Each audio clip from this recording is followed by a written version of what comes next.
الحمد لله نحمده ونستعينه ونستغفره ونؤمن به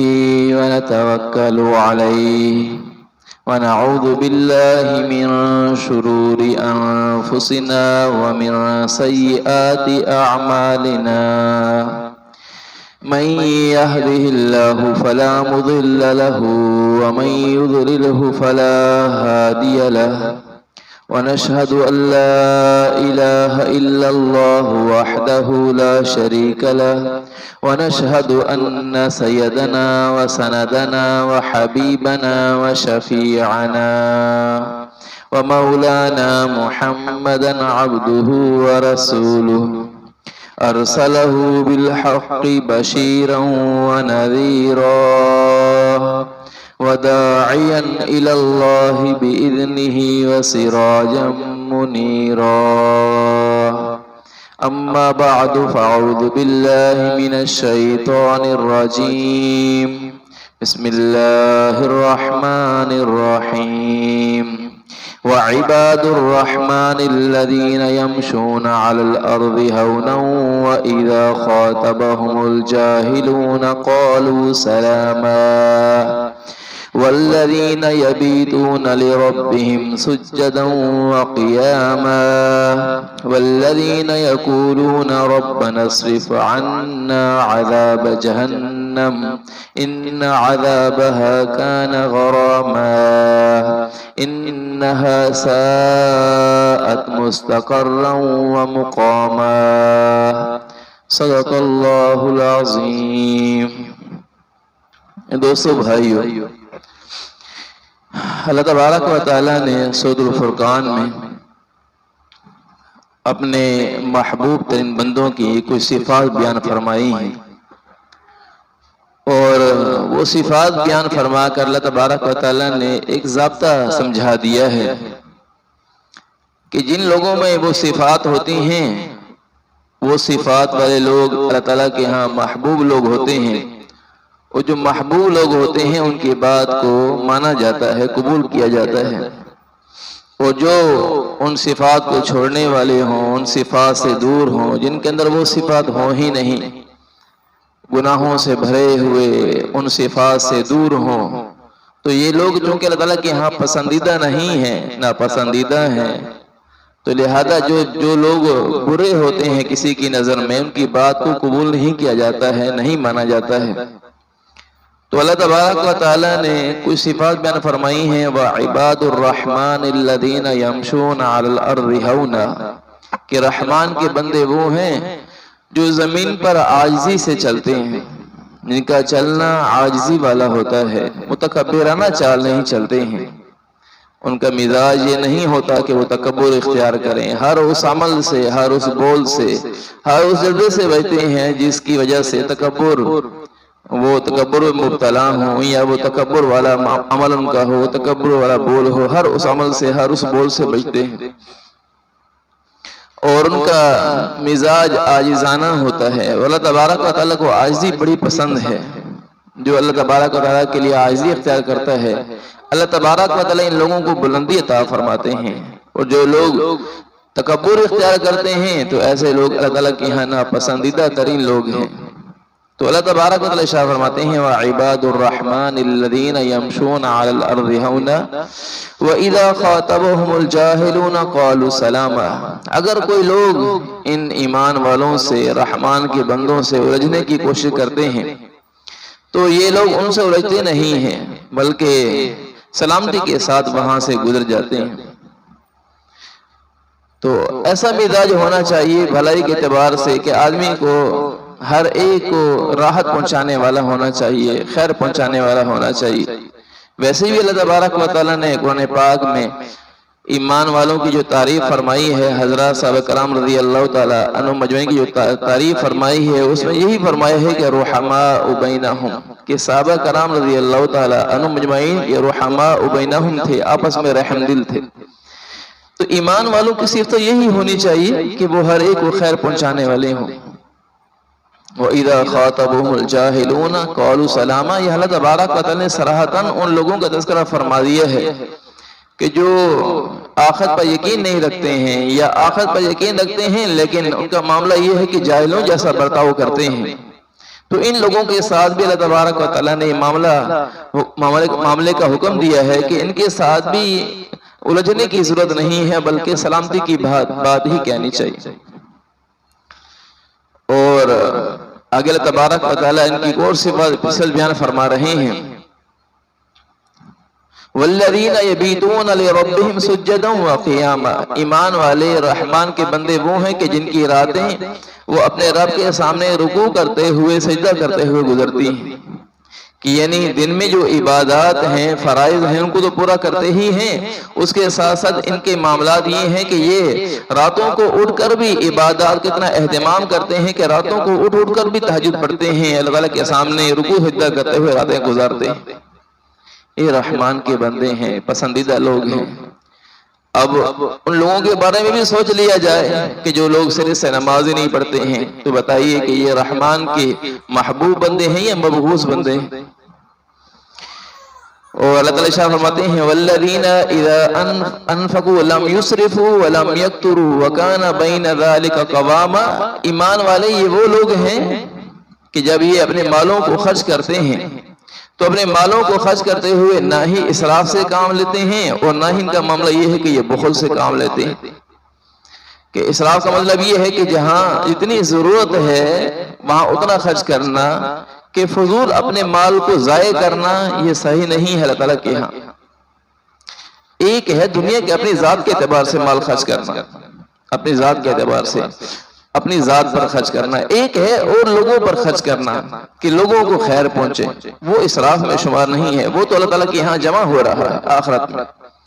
ایک یہ ہے کہ اپنی ذات پر جتنی ضرورت ہے اتنا ہی خرچ کرنا، کہ ایسا نہ ہو کہ لباس کی ضرورت ہے، لباس کی ضرورت تو 3000 میں اگر پوری ہو سکتی ہے اور یہ خواہ خواہ 15 20 ہزار 50 ہزار کے سوٹ خرید رہا ہے کہ اس کی ضرورت وہاں پر نہیں ہے، کہ اللہ تعالیٰ کے یہاں یہ پسندیدہ نہیں ہے۔ وَكَانَ بَيْنَ ذَلِكَ قَوَامًا، اللہ شاہ فرماتے ہیں ان کے درمیان اعتدال کی راہ اختیار کرنے کا حکم دیا ہے اللہ تبارک و تعالیٰ نے۔ اور اللہ تعالیٰ شاہ فرماتے ہیں وَالَّذِينَ لَا يَدْعُونَ مَعَ اللَّهِ إِلَٰهًا آخَرَ، ایمان والے تو وہ ہیں جو اللہ تبارک و تعالیٰ کے ساتھ کسی اور کو معبود نہیں بناتے ہیں، اللہ تعالیٰ کی ذات میں صفات میں کسی کو شریک نہیں ٹھہراتے ہیں۔ اللہ تبارک و تعالیٰ صفات میں بھی یکتا ہے، اللہ تعالیٰ ذات میں بھی یکتا ہے، صفات میں بھی یکتا ہے، کہ رحمان ہونے کی صفت، رحیم ہونے کی صفت جیسے اللہ تبارک و تعالیٰ کی ہے وہ صفت لوگوں کے اندر نہیں پائی جا سکتی ہے،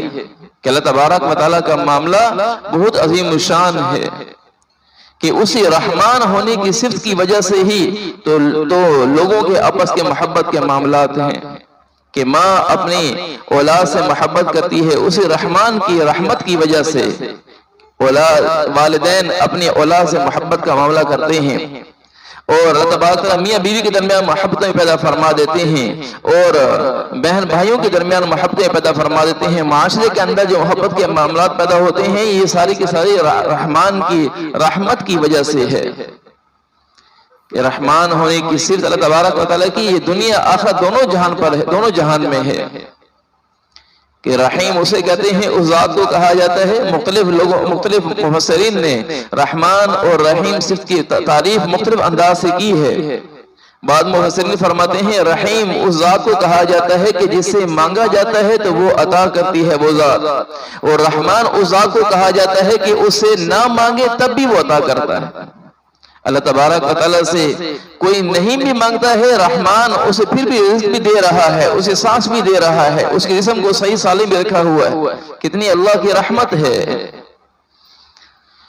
تو اللہ تبارک و تعالیٰ نے اسی صفت کے ساتھ جوڑا ہے عباد الرحمن، تعالیٰ شاہ فرماتے ہیں۔ تو میں کیا فرمایا وَالَّذِينَ لَا يَدْعُونَ مَعَ اللَّهِ إِلَٰهًا آخَرَ،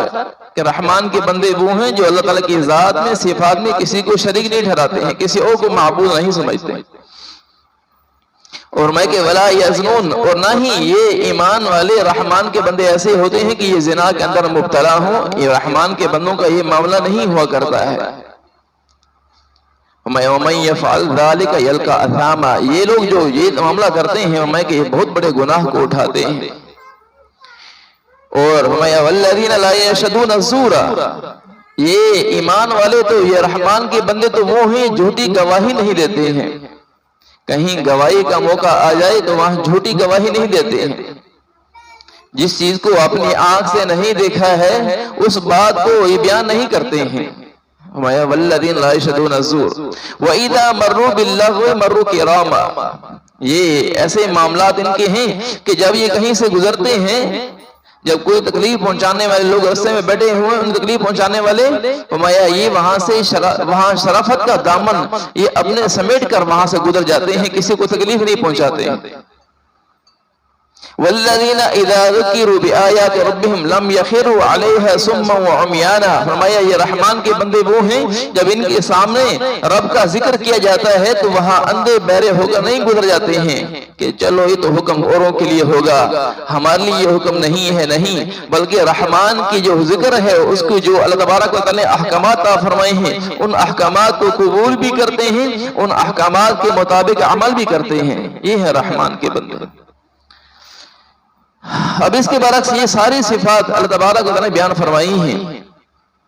اب اس کے برعکس ہم اپنی زندگیوں کو دیکھیں، اس وقت پورے معاشرے کو دیکھیں کہ اللہ تبارک و تعالی نے سب سے پہلے کیا فرمایا کہ رحمان کے بندے کون ہیں؟ یمشون علی الارض ہونا. رحمان کے بندے وہ ہیں جو عاجزی اختیار کرتے ہیں. کہ معاملہ کیا ہو رہا ہے عمومی طور پر آج کل کہ تکبر کا معاملات ہیں، کہ جس آدمی کے پاس مال و اسباب ہیں وہ فقراء کے ساتھ حقارت کا معاملہ کرتا ہے، اور یہ عمومی طور پر ہو رہا ہے، عمومی طور پر ہو رہا ہے. وَإِذَا خَاطَبَهُمُ الْجَاهِلُونَ قَالُوا سَلَامًا. یہاں الجھنے کا معاملہ ہے تو وہاں پر دیکھیے کہ کیا کہا جاتا ہے کہ جی اینٹ کا جواب پتھر سے دینا چاہیے، اینٹ کا جواب پتھر سے دینا چاہیے. لوگ یوں کہتے ہیں نا عام طور پر کہ کسی نے ہمیں ایک سنائی ہے تو ہم اس کو 10 سنائیں گے. ہمارے منہ میں بھی زبان ہے، ہم بھی ان کو جواب دینے کی طاقت رکھتے ہیں، لہذا ہم ان کو جواب دے کر رہیں. اور ایک ہی 10 سنانا یہ کہاں کا انصاف ہے. اور اللہ تبارک و تعالیٰ نے یہاں آگے فرمایا کہ یہ ایمان والے تو وہ ہیں کہ والذین لا یدعون مع اللہ الہا آخر. اللہ تعالیٰ کی ذات میں صفات میں کسی کو شریک نہیں ٹھہراتے ہیں. کہ بہت سارے لوگ ایسے ہیں کہ معاملات کے اعتبار سے یہ ہے کہ اللہ تعالیٰ کی ذات میں صفات میں اوروں کو شریک ٹھہرا رہے ہیں. جیسی امیدیں اللہ سے لگانی چاہیے ویسی امیدیں اوروں سے لگائی ہوئی ہیں. اور زنا عام ہے اور لوگوں کے ساتھ معاملات یہ ہیں کہ دکھایا کچھ اور دیا کچھ اور. یہاں یہ معاملہ چل رہے ہوں اور نمازوں میں عبادات کے اعتبار سے اتنی کوتاہی ہو کہ فرض نمازیں وہ بھی چھوڑی جا رہی ہوں. جہاں یہ معاملات ہو رہے ہوں اور جہاں واقعتاً مال خرچ کرنے کی ضرورت ہے جہاں پر وہاں ہی مال خرچ نہ کیا جا رہا ہو. جب معاملات ان جو سارے کے سارے معاملات وہ بالکل اس کے برعکس ہو رہے ہوں جو اللہ تبارک و تعالی رحمان کے بندے محبوب ترین لوگوں کی صفات بیان فرما رہے ہیں، جب معاملات اس کے بالکل برعکس ہو رہے ہوں تو پھر اللہ کے نبی صلی اللہ علیہ وسلم نے صاف فرما دیا تھا کہ پھر ایسے وقت میں جب عام طور پر گناہ عام ہو جائیں، فرمایا اس وقت سرخ آندھیوں کا اور اللہ تبارک و تعالیٰ کی طرف سے طوفان اور زلزلوں کا انتظار کرو. اور اب جو بارشیں بے وقت ہو رہی ہیں یا سیلاب آ رہے ہیں تو اس میں کس کا قصور ہے؟ اس میں ہمارے اپنے عمومی طور پر امت کے اعمال بد کا قصور ہے. اللہ تبارک و تعالیٰ کا معاملہ کبھی بھی کسی کے ساتھ ظلم کا نہیں ہے، یہ بات یاد رکھیں. بعض لوگ یہ سمجھتے ہیں کہ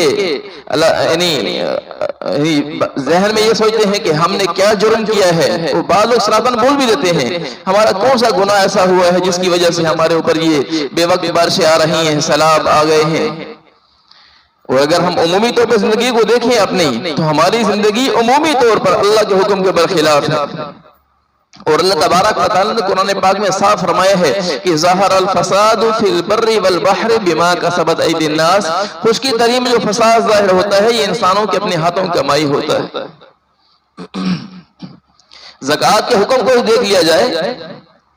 کہ ایک تو یہ ہے کہ ویسے ہی اللہ تبارک و تعالیٰ کی رضامندی کے لیے مالوں کو خرچ کرنا، اور اس کے برعکس معاملہ یہ ہے کہ زکوٰۃ کا حکم جن لوگوں پر زکوٰۃ فرض ہے وہ زکوٰۃ کیوں ادا کرتے ہیں؟ پیداوار کا عشر کتنا ادا کرتے ہیں؟ بہت کم لوگ ادا کرتے ہیں. ہیلے بہانے اختیار کیے جا رہے ہوں گے. جی دوستو بھائیو، اپنے آپ کو دیکھنا چاہیے ہمارا عمل کیا ہے، تو لہذا جب ہم اپنے عمل کو دیکھیں گے تو معلوم ہو جائے گا کہ اللہ تبارک و تعالیٰ کی طرف سے یہ عذاب جو آ رہے ہیں، پریشانیاں آ رہی ہیں، یہ ہمارے اپنے اعمال بد کا نتیجہ ہے۔ تو سب سے پہلی چیز، بنیادی چیز کیا ہے کہ اللہ تبارک و تعالیٰ کے سامنے ساری امت توبہ کرے اللہ تعالیٰ کے سامنے۔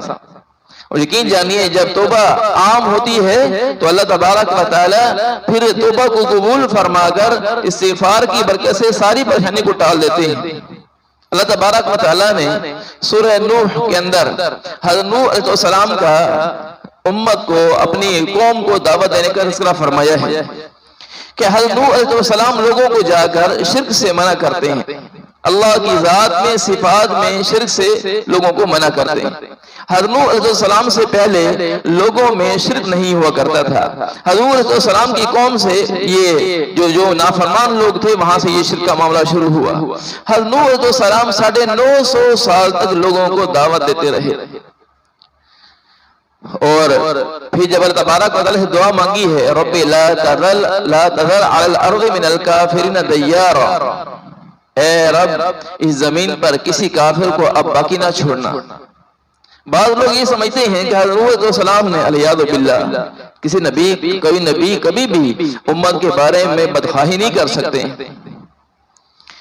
جب اللہ تبارک و تعالیٰ نے فرما دیا نا، قرآن پاک میں ہی فرما دیا، صاف صاف فرما دیا کہ اے نوح اب یہ جو لوگ ہیں جتنے ایمان لا چکے ہیں ان کے علاوہ اب اور کوئی ایمان آنے والا نہیں ہے، لہذا آپ کشتی تیار کیجئے۔ اس کے بعد حضرت نوح علیہ السلام نے دعا مانگی تھی اللہ تبارک و تعالیٰ سے کہ یا اللہ اس زمین پر اب ایک بھی کافر کو باقی نہ چھوڑنا۔ تو بعض لوگ کیا کہنا شروع کر دیتے ہیں کہ حضرت نوح علیہ السلام بڑے سخت دل تھے، انہوں نے بڑی سخت دعا مانگی ہے لوگوں کے لیے۔ بھائی کبھی 950 سال تو درکنار، صرف 9 دن تک کسی آدمی کو ہر روز تکلیف پہنچائی جا رہی ہو، صرف 9 دن ہمارے لوگوں میں سے، ہم میں سے کسی آدمی کو صرف 9 دن تک مسلسل تکلیف پہنچائی جائے، وہ بھی ہاتھ اٹھا کہے گا یا اللہ ان پر عذاب بھیج دے۔ اور جب 950 سال تک مسلسل تکلیفیں برداشت کی ہیں، پھر اس کے بعد انہوں نے دعا مانگی ہے کہ یا اللہ زمین پر ایک آدمی کو بھی باقی نہ چھوڑیے۔ تو حضرت نوح علیہ السلام کا تذکرہ تعالیٰ فرماتے ہیں قرآن پاک میں، تو اللہ تبارک و تعالیٰ نے سورت میں فرمایا ہے کہ نوح علیہ السلام اپنی قوم سے فرمایا کرتے تھے یا قومی استغفروا ربکم، اے میری قوم اپنے رب سے مغفرت طلب کرو،